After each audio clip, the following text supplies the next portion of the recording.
అందమైన చర్మ సౌందర్యం మీ సొంతం. Second aqua radiance deep cleansing gel.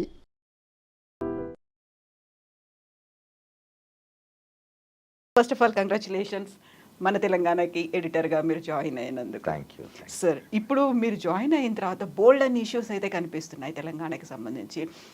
Political issues అన్నిటిని పక్కన పెడితే సామాజికంగా మనం ఆలోచించాల్సినటువంటి అంశం హైడ్రా వచ్చినప్పుడు తీవ్రమైనటువంటి వ్యతిరేకత వచ్చింది, లేకుంటే టార్గెట్ చేస్తున్నారు అనేది. ఇప్పుడు ఒక సిచ్యువేషన్ చూస్తే ఏమనిపిస్తోంది సార్ మీకు? ఇప్పుడు హైడ్రా అనేది ప్రారంభించినప్పుడు ఇప్పుడు దాన్ని ఫుల్ ఫామ్ మీరు చూస్తుంటారు. హైడ్రా ఫుల్ ఫామ్ ఏంటి? Disaster relief, asset protection. ఇందులో రెండు అంశాలు ఉన్నాయి. ఒక డిజాస్టర్ రిలీఫ్ అంటే ఏదైనా ఒక విపత్తు సంభవించినప్పుడు దాని నుంచి ప్రజల్ని కాపాడడం, వాళ్ళకి సహాయపడడం, that is one. Second the asset protection. Asset protection దగ్గరికి వచ్చేసరికంటే ఆస్తుల్ని రక్షించడం. ఆస్తులు అంటే ఏమిటి? మనుషులు నివసించే భవనాలు, ఇళ్ళు, లేకపోతే వాళ్ళకు సంబంధించిన స్థలాలు కాదు. ఆస్తులు అనే దగ్గరికి వచ్చేసరికి ఏంటంటే ప్రభుత్వానికి సంబంధించిన చెరువులు కానివ్వండి, వాటర్ బాడీస్ కానివ్వండి, ప్రభుత్వ స్థలాలు కానివ్వండి, ఇట్లాంటివన్నీ కూడా ప్రభుత్వ ఆస్తుల కిందకి వస్తాయి. ఇవి దశాబ్దాల తరబడి ముగ్గురు నెక్సస్తో ఇవన్నీ కూడా ఆక్రమణలకు గురవుతున్నాయి. ఒకటి బ్యూరోక్రసీ, అధికారులు. ఫస్ట్ థింగ్, ఈ చెరువులు, కుంటలు ఉండే దగ్గరలో ఉండే రైతులు కానీ ఇతరులు కానీ భూములు ఉంటాయి కదా, వాళ్ళు ఫస్ట్ లాభానికి అమ్మేసుకోవాలి భూములు, లేదా వేరే దీంతో అమ్మడం. అట్లాంటి వాటిని ఇళ్ళు కట్టుకోవచ్చు అని పర్మిషన్ ఇచ్చే అధికారులు రెండోది. వీళ్ళందరికీ సపోర్ట్గా ఉన్న పొలిటికల్ సిస్టమ్. ఈ మూడు సెక్షన్స్ చేసిన పని కారణంగా ఇవాళ హైదరాబాద్ కానీ తెలంగాణ ప్రాంతంలోని ఇతర జిల్లాలు కానీ పక్క రాష్ట్రమైన ఆంధ్రప్రదేశ్లో కానీ ఎక్కడైనా కూడా ఇవాళ వర్షం విలయం సృష్టించడానికి కారణం ఏంది అంటే ఆక్రమణలు. చెరువులను ఆక్రమించినాం. యాక్చువల్గా హైదరాబాద్ నగరం అనేది కొన్ని వందల గ్రామాలతో కలిసిన ఇది నగరం, హైదరాబాద్ నగరం. కొన్ని వందల చెరువులు. హైదరాబాద్ నగరానికి మంచినీటి సౌకర్యం కల్పించడానికి నవాబుల కాలంలో, నిజాం కాలంలో తవ్విన కొన్ని చెరువులు, హుస్సేన్ సాగర్ కావచ్చు, ఉస్మాన్ సాగర్ కావచ్చు, హిమాయత్ సాగర్ కావచ్చు, మూసీ, ఇవన్నీ కూడా. మూసీ నది ఇవాళ ఎట్లా ఉన్నది? మొత్తం మురికి కాల్వగా తయారైంది. లేదా దాని మీద ఎంక్రోచ్మెంట్స్ వచ్చేసి అసలు మూసీ నది అనేగా అనిపించకుండా పోయింది. ఇటీవలి కాలంలో గత 10-15 సంవత్సరాలుగా దాన్ని మూసీ రివర్ ఫ్రంట్ని మళ్ళీ మేము రివైవ్ చేస్తామని ఒక మాట పాలిటీషియన్స్ నుంచి వినబడుతుంది, ప్రభుత్వాల నుంచి వినబడుతున్నది. దానికోసం ఏదో కార్పొరేషన్ లాంటిది కూడా వేసినట్టు 5,000 కోట్లు ఇది చేస్తామంటారు. ఇప్పుడున్న ప్రభుత్వం, కాంగ్రెస్ ప్రభుత్వం కూడా సీరియస్గానే చేస్తూ ఉంటుంది. నేనేమంటున్నా అంటే మీరు చెరువులను, కుంటలను, వీటన్నిటిని ఆక్రమించేసి నాలాలు. ఇప్పుడు ఏం కావాలి? ఒకటి, వర్షం పడితే ఆ వర్షం నీళ్లు పోవాల్సిన చోటుకి వెళ్ళే మార్గం ఉండాలి. రెండవది డ్రైనేజీ వ్యవస్థ. మీరు వర్షం నీళ్లు ఇవాళ మీరు జూబ్లీహిల్స్ కొండల మీద ఇళ్ళు కట్టుకొని కూర్చొని ఉంటే, మామూలుగా జూబ్లీహిల్స్ మీద వర్షం పడితే జూబ్లీహిల్స్లో పడే వర్షపు నీళ్లు ఎటు పోయేవి? ఇటు కిందికి వెళ్తూ పంజగుట్ట మీదుగా హుస్సేన్ సాగర్లోకి పోయేవి, అంటే ట్యాంక్ బండ్లోకి పోయేవి.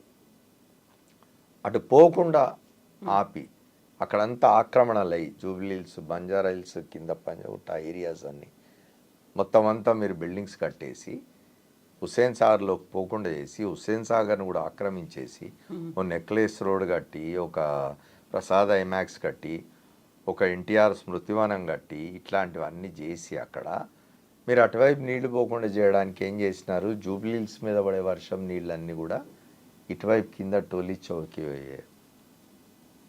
ఇది చేసినారు, మళ్ళీ ఇచ్చినారు.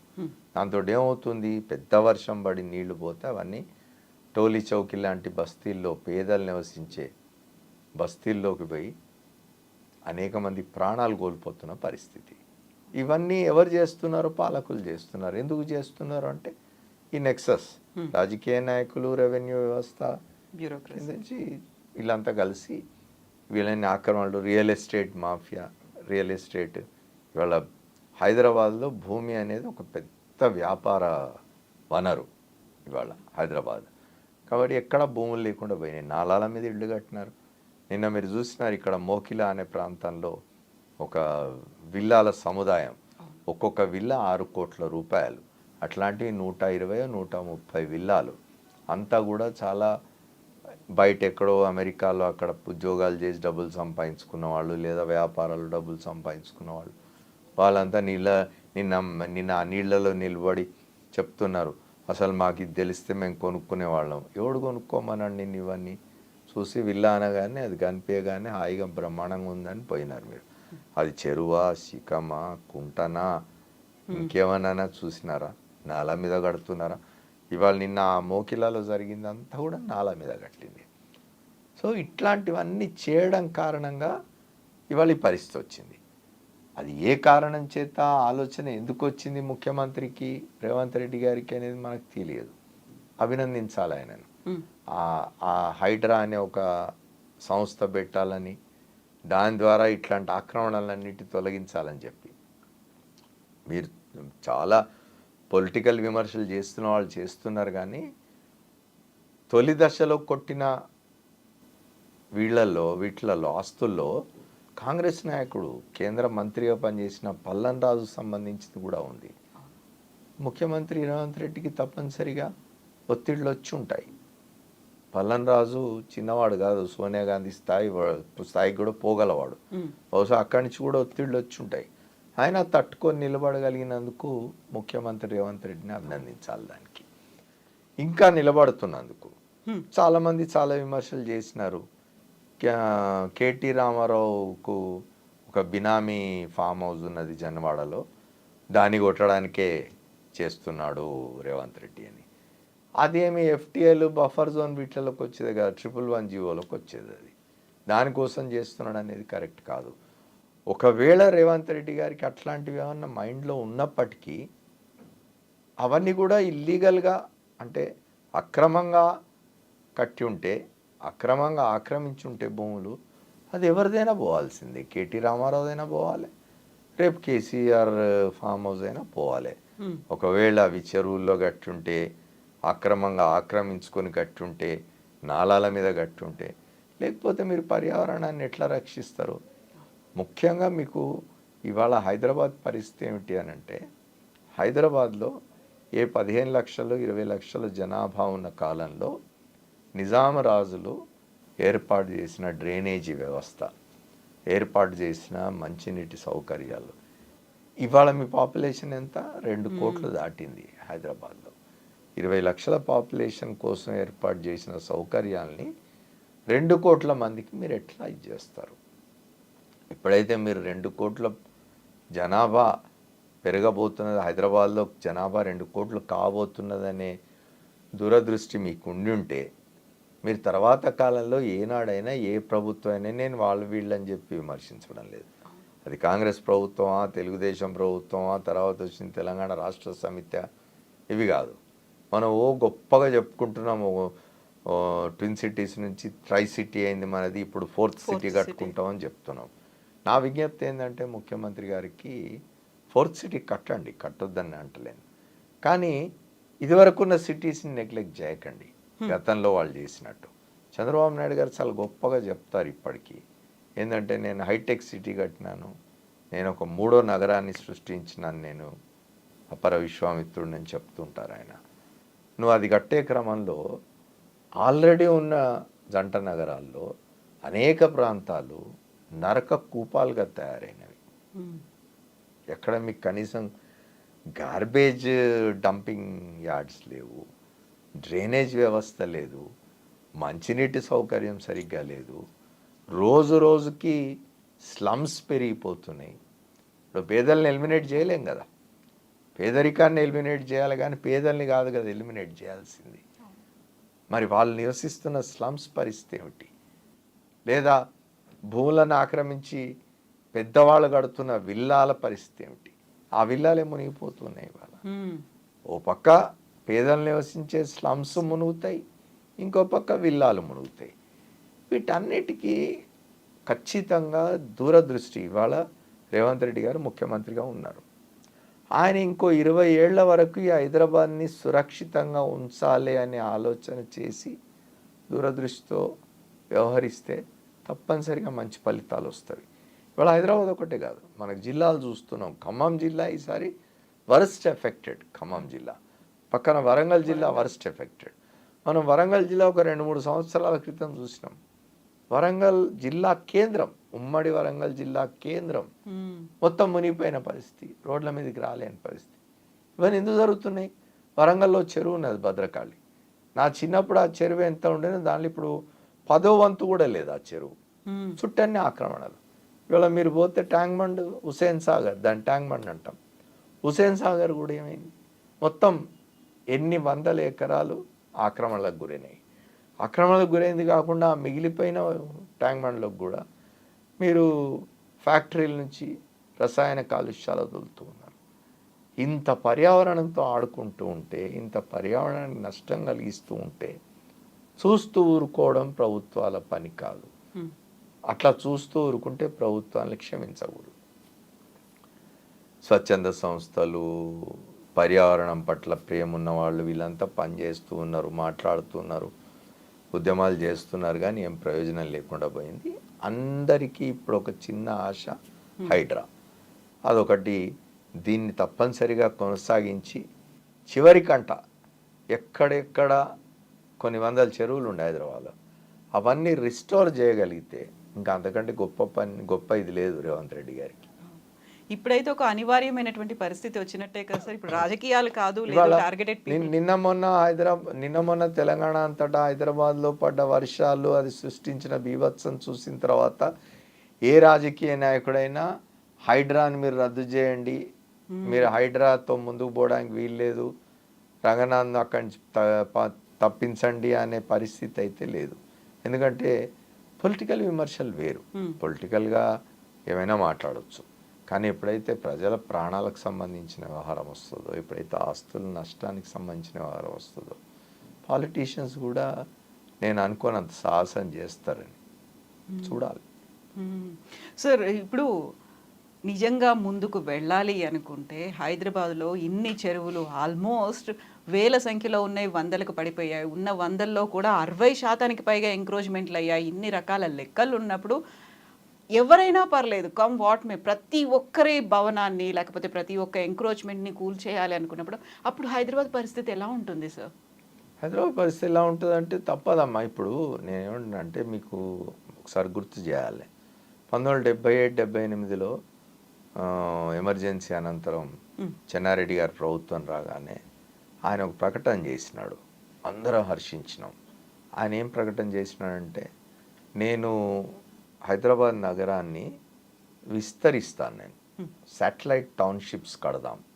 మనం హైదరాబాద్ ఏంది నీకు ముంబై లాగానో లేకపోతే కేరళ రాష్ట్రం లాగానో అట్లా కాదు కదా. మనకు హైదరాబాద్ చుట్టూ ఏం సముద్రం లేదు, ఇది లేదు.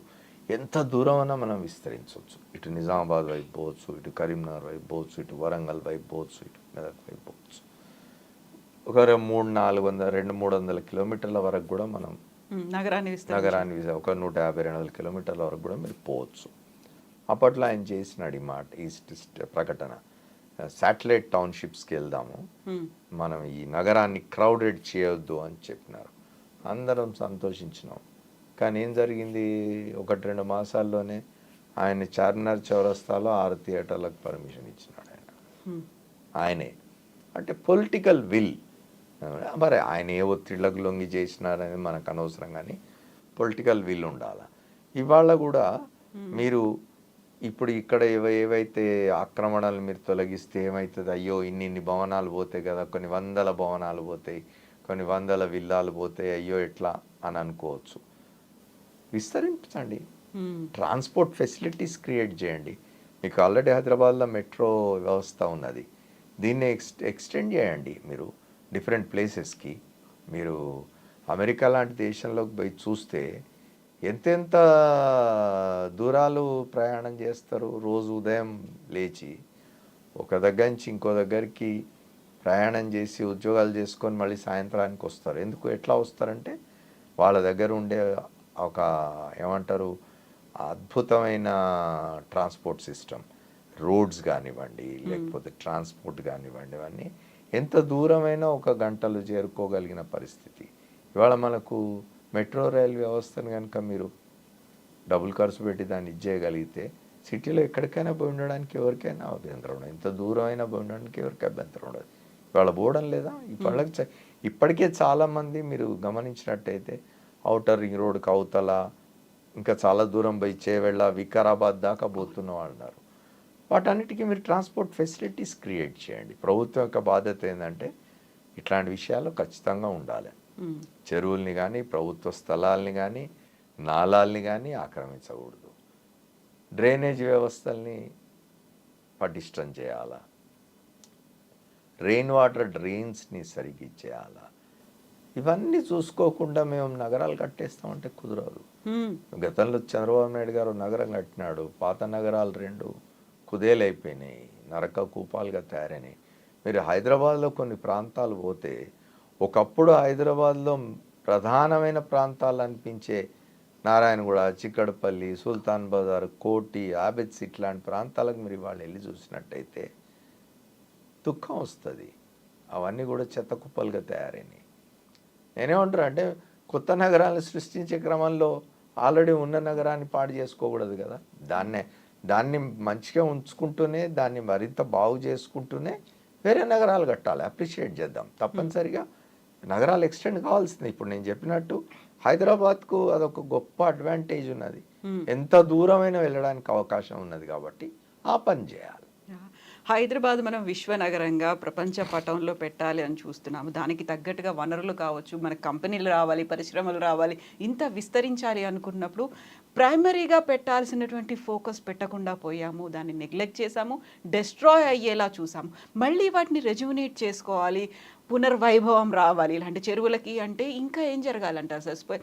ఫోకస్ అనేది ఇంతకాలం ఎందుకు పెట్టలేకపోయారు వీటి మీద? అదే నేను చెప్పేది. నేనేమంటున్నాను, ఒత్తిడి అనేది ఎక్కడి నుంచి వస్తున్నది?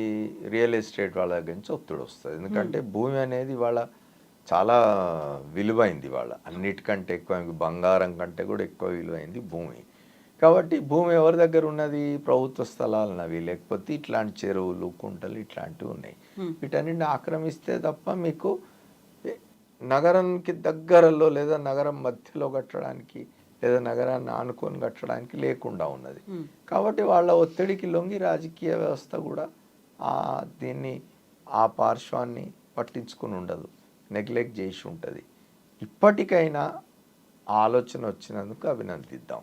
ఇప్పటికైనా హైడ్రా లాంటి ఒక సంస్థను పెట్టి ఒక ఎవరికి లొంగని, ఎవరి మాట వినని అధికారిని పెట్టడం అనేది గొప్ప విషయం.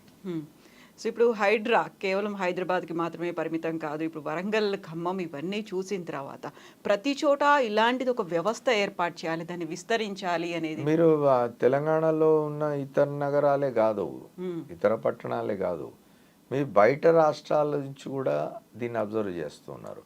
ఇప్పుడు ఢిల్లీకి సంబంధించిన ఢిల్లీ కూడా చాలా ఇబ్బందుల్లో ఉన్నది. అంటే ఢిల్లీలోని కొన్ని ప్రాంతాలేవో చాలా గొప్పగా కనిపించవచ్చు, కానీ మీరు పాత ఢిల్లీకి పోతే మళ్ళీ పరిస్థితి భయానకంగా ఉన్నది.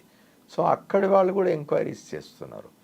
పొరుగు రాష్ట్రమైన ఆంధ్రప్రదేశ్ నుంచి, విశాఖపట్నం నుంచి కూడా ఎంక్వైరీస్ వచ్చినాయి. నిజానికి ఇప్పటికి విశాఖపట్నం ఇట్లాంటివి ఏవి లేని ఒక అద్భుతమైన సుందర నగరంగా ఉన్నది. అక్కడి నుంచి కూడా ఎంక్వైరీస్ వచ్చినాయి. ఇప్పుడు విజయవాడ పట్టణం నిన్న మొన్న మనం చూస్తున్నాం. విజయవాడ పట్టణం పరిస్థితి అనేది మొత్తం మునిగిపోయి ఉన్నది. గత 5 ఏళ్ల కాలంలో 2019 నుంచి 24 వరకు జగన్మోహన్ రెడ్డి ముఖ్యమంత్రిగా ఉన్న కాలంలో అక్కడ ఒక రిటైనింగ్ వాల్ అని కట్టినారు కృష్ణలంక ప్రాంతాల్లో.